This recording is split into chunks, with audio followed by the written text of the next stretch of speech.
Hey guys, hope you are all fine. Welcome back to Horror Huntings, where fear finds a new home. My name is Ali. I am a kind-hearted doctor. I love my profession and treat poor patients for free.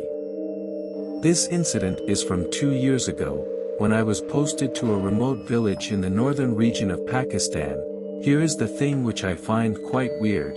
When I accepted my posting to that village, other doctors looked at me like I did something crazy, but I was satisfied with my decision, as I choose this profession for the welfare of people.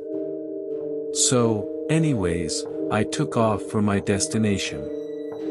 This was a very small village connected with to the borders of India. When I arrived at the location, there was one hospital in the village. It was around 9 p.m. and the location was covered in fog. The population of this village was not so dense, houses were at a distance to one another. It was already a month since I got here. The border rangers would sometime come to me for checkups. One of the ranger, named Muhammad, has become a good friend with me, and we also went for hunting together for 1 or 2 times. Since I wasn't fond of the place, I didn't usually go out alone. One evening, pleasant wind was blowing, so I decided to take a walk towards the forest and returned at nightfall. I was very careful with the path took, and still lost my way back. After much struggle I found my way. At this time I had already become very dark. I was walking, when I felt a cold breeze of wind touching the back of my neck. I got startled and looked back, but didn't see anyone. The wind had a special kind of scent in it. I searched everywhere but didn't find anything. Tired and worried, I returned back to the hospital. The hospital was small with 3 rooms, 2 rooms for treatments and 1 for my residents. I laid back in my bed and continued thinking about that scent for quite a while. For one moment it felt the person that scent belonged to was standing right outside my window. At once I stood up and opened the windows wide, but to my disappointment there was no one. I was unrest the whole night. When morning came and I was praying, the servant who was appointed to run errands for me, Joe, came in with breakfast. When he was serving me he noticed, the lack of sleep was visible in my eyes. Looks like someone didn't get any sleep last night, Joe said. To which I just nodded my head, because I didn't know what to say.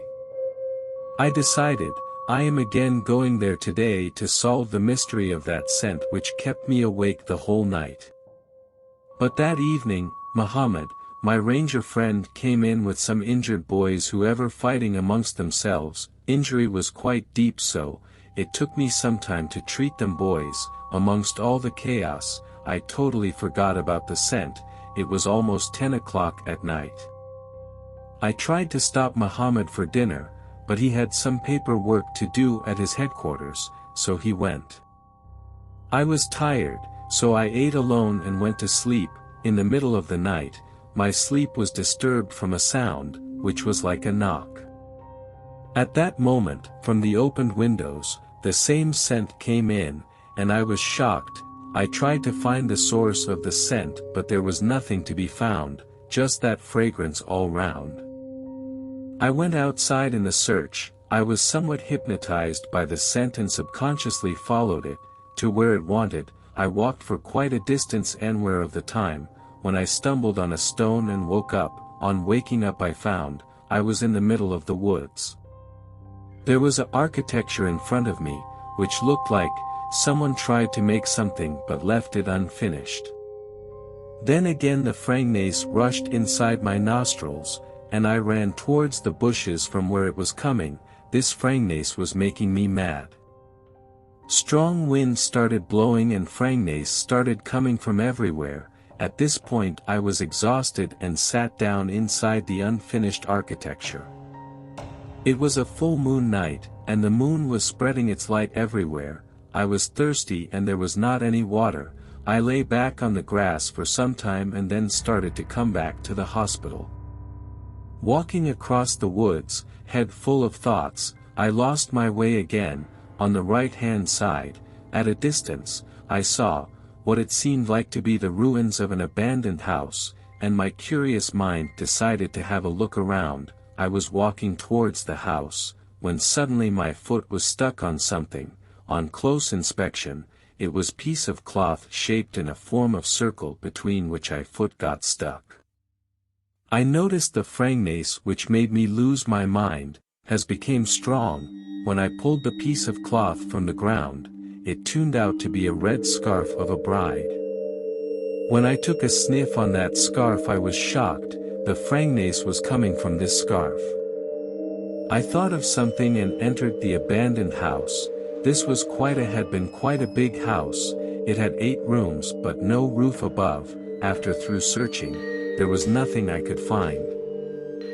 I was about to leave when suddenly a sound of a weeping woman came from one of the rooms. I searched for it madly.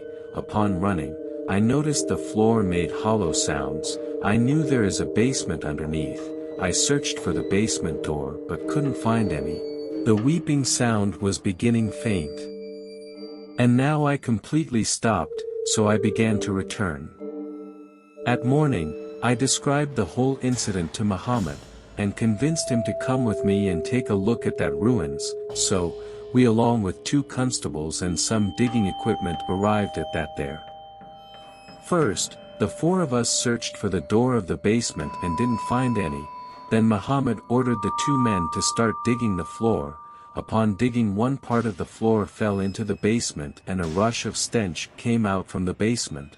The odor was so foul, we put a hand on our noses and still was able to feel it. Now our faces turned to each other in terror. We climbed down the basement with the help of a rope. The 2 constables got inside a room, with bright torches. Suddenly, a scream came from inside. "Sir, there is 2 corpses here," one of the constables screamed. "Quick, search for the entrance of the basement," Muhammad ordered his people. After some time they managed to find the entrance, but it was blocked with a wall. By the looks of the bricks, it looked like this wall was planted since a month or 2. When I saw the corpses, I was shocked. The dress on one of corpses is the same as the scarf I stumbled upon last night. On closer look on the face, a surge of terror ran through my veins and my heart began to fill with sorrow.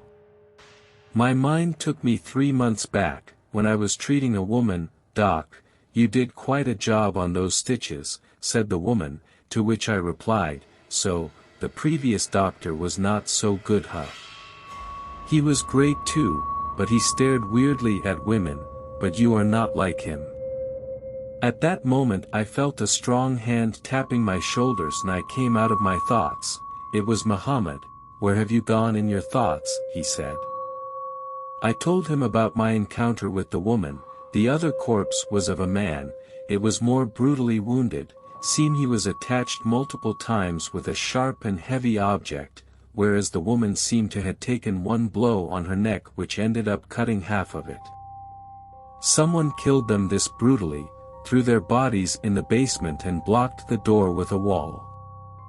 Muhammad sent one of his men to the village where my hospital is, suspecting that the woman belonged to that village.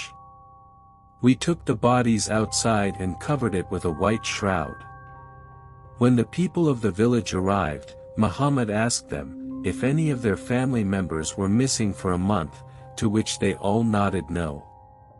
When Muhammad asked 2 people to come have a look at the corpses, they started crying and screaming on seeing them, at which Officer Muhammad became furious. "When I asked if anybody was missing from the family, you all said no, when the corpses are clearly seem to be there for a month," he shouted at them.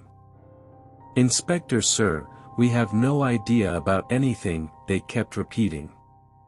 When threatened to be put in jail, one man came out of the crowd and introduced himself as the father of the male.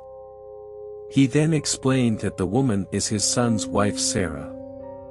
One day, the son of a political leader from their neighboring village saw Sarah and he became infatuated after her beauty. He was a son of a very powerful man who was feared in that locality and had several rumors of murdering people. When it came in light, the parents of both the couples decided to send their children to Lahore, where they will be safe away from all this, and were satisfied that their children are safe now. Muhammad ordered his men to capture and bring the notorious son of that political leader and his allies. Upon interrogation it came in light that they are the ones who attempted those murders. The spoiled man-child couldn't handle rejection and stared following Sarah everywhere. When he saw them leaving village at night, he and his friends finished them both and buried them in the basement. I was very upset for some days after this incident. The smiling face of that innocent woman kept coming in my mind again and again, but I couldn't understand why the Frangnace chose me to expose this heinous act. Then a thought cleared all my confusions. I was a kind-hearted man, the woman knew that, so her unrest spirit called upon me for helping her get justice. The whole village had a funeral for the deads, and were buried properly in their graves. I stayed there for a year more, but never encountered that Frangnace again. I believe her spirit is at last at rest. Thanks for listening till the end. If you enjoyed listening to my story, please hit the like button and subscribe our channel for more such bone-chilling stories.